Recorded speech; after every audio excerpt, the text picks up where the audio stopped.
नमस्कार दोस्तों, फिर से स्वागत है हमारे यूट्यूब चैनल मोबाइल अनबॉक्सिंग में आपका। आज हम आपको बताने वाले हैं ओप्पो A15s मोबाइल। दोस्तों, क्या उसकी कीमत है, कैसा दिखता है, फुल वीडियो में देखते रहिए हमारे साथ। Naresh Rajpuri from mobile unboxing. तो दोस्तों, हम मोबाइल को अनबॉक्स करने जा रहा हूँ मैं।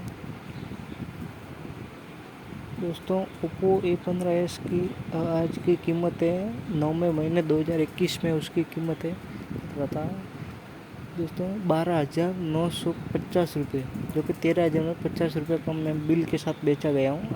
आज ही बेचा है मैंने। दोस्तों, हमारे चैनल को सब्सक्राइब करें, लाइक करें, वीडियो को शेयर करें, कमेंट करना ना भूलें। देखिए दोस्तों, जैसे मैं इसको अनबॉक्सिंग करता हूँ, इसका साइड से बाहर निकलता है मोबाइल का बॉक्स। कोई रहता है जो ऊपर से खुलता है।